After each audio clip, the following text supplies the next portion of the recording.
dengan saya Raihanatun Janata dan juga Bapak. Hai. Oke.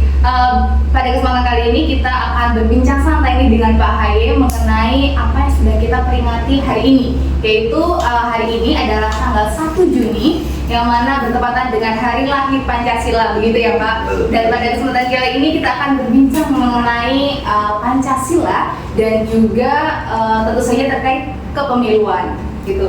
Oke Pak, kita akan mulai dengan topik yang pertama nih. Kenapa sih 1 Juni itu diperingati sebagai hari lahir Pancasila? Monggo Pak.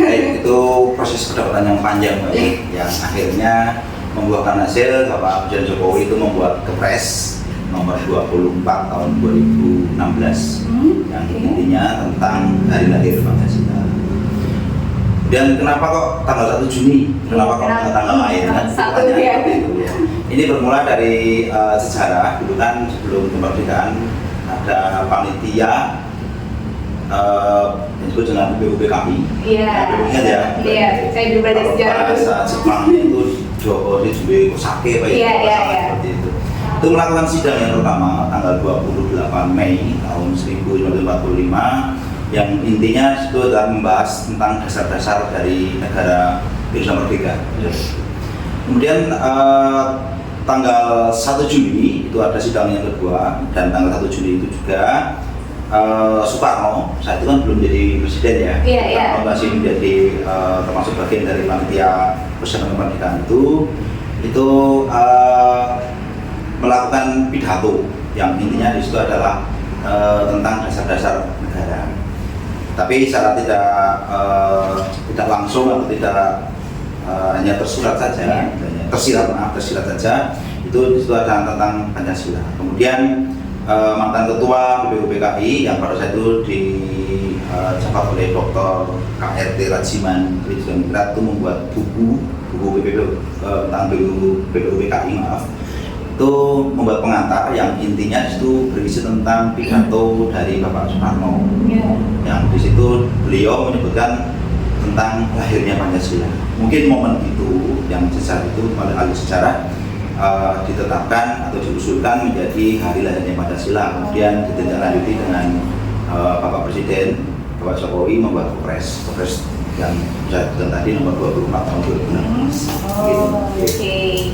Dan ini Pak, sekarang kita hubungan nih. Sekarang kan kita sedang berada di tahapan pemilu, ya.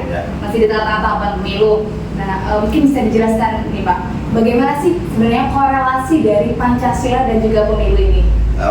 Korelasinya sangat dekat.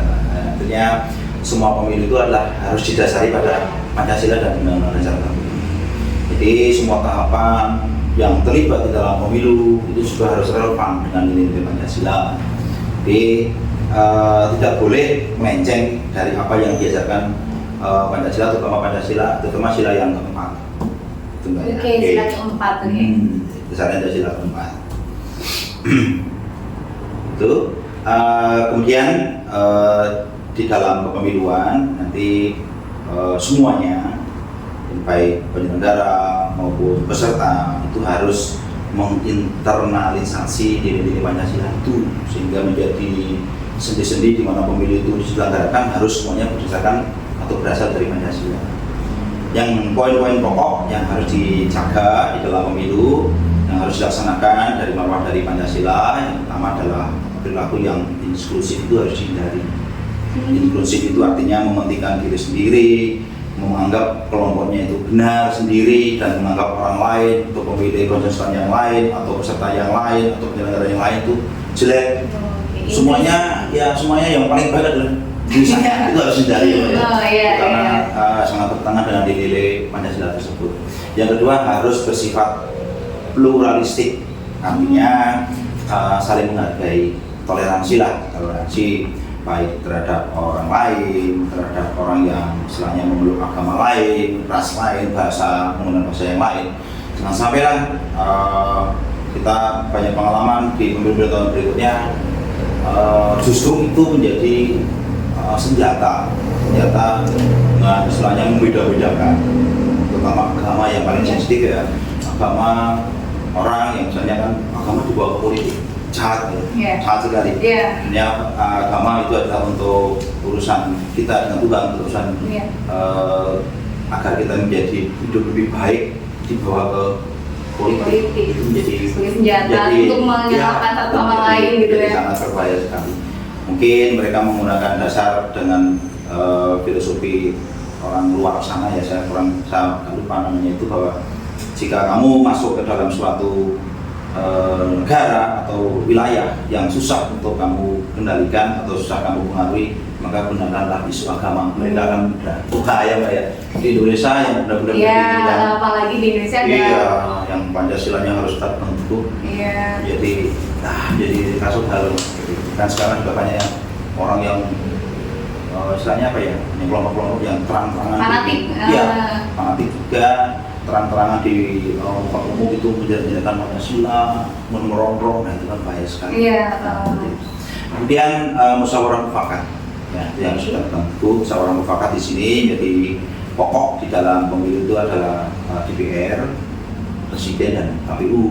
Mereka harus musyawarah mufakat untuk merancang atau membuat suatu hal agar pemilu itu menjadi berhasil tanpa ada kendala yang berat. Sebenarnya itu nggak bisa ya dihindari ya. Iya. Pemilu itu adalah konflik. Iya. Ya istilahnya konflik, tapi dengan diurusnya atau diaturnya pemilu itu menjadi konflik itu menjadi sesuai dengan konstitusi, atau pemilu itu konflik itu menjadi lebih istilahnya apa ya, konfliknya tidak ada batas-batasnya lah, konflik itulah, tidak konflik berkepanjangan, ya berbahaya berkepanjangan.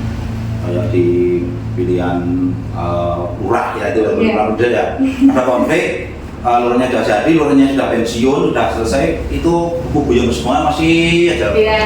Kan banyak jadi sensi tanahnya si itu gitu. Ya sama itu lurahmu. Seperti itu. Iya, si banyak tuh terjadi di sekitar kita. Oke, kemudian harus mengutamakan persatuan dan kesatuan bangsa. Ya, karena pemilu itu adalah pemersatu bangsa. Mereka menggunakan pemilu sebagai pergantian kepemimpinan secara konstitusi. Itu harus ada.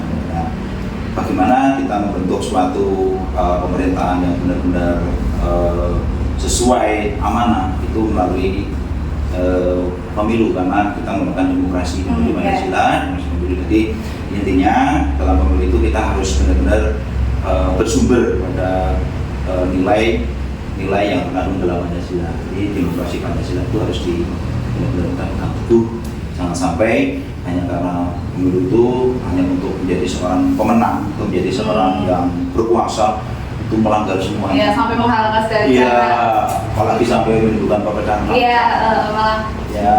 pemilu untuk menyatukan, tapi Iya. malah jadi dipecah ya. Ya, kita sebagai pemilih pemuda, kalau milenial itu bisa bisa selektif ya, selektif.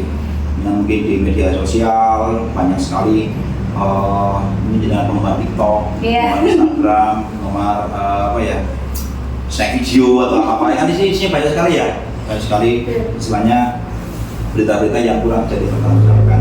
Dan itu tujuannya adalah untuk memecah belah seperti itu.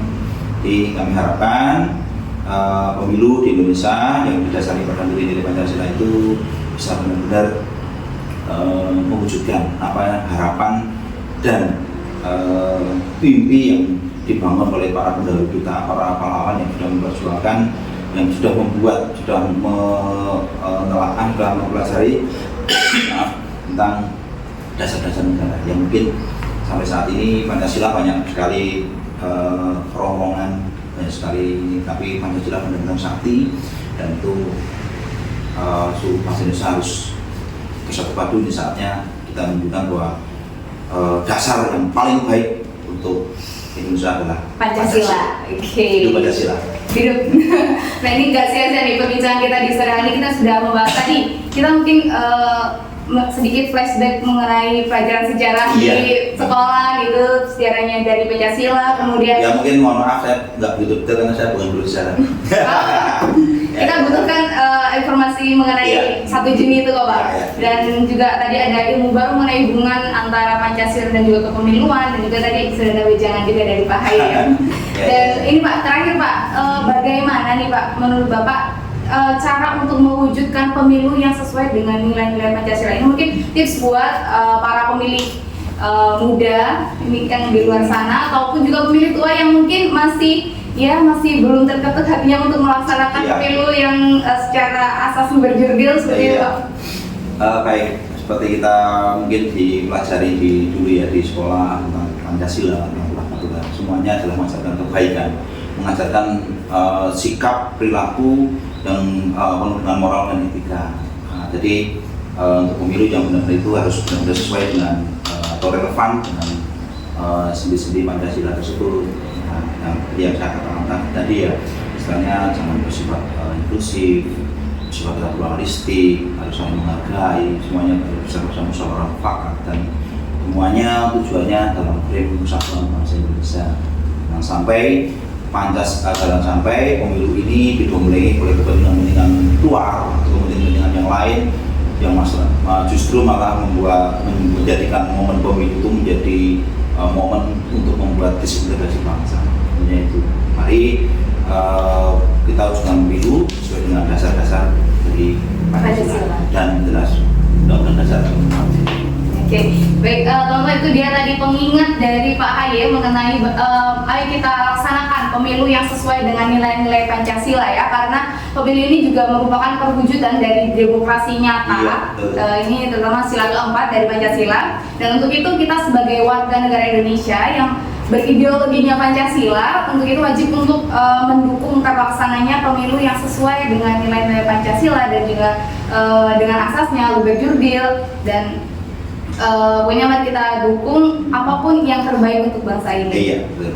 Oke Pak, mungkin cukup sekian perbincangan kita pada sore hari ini, dan terima kasih atas kesediaannya Bapak. Kita jumpa lagi di podcast yang lainnya. Oke, nantikan episode selanjutnya, dan juga jangan lupa follow sosial media PPK Bye. See you next time.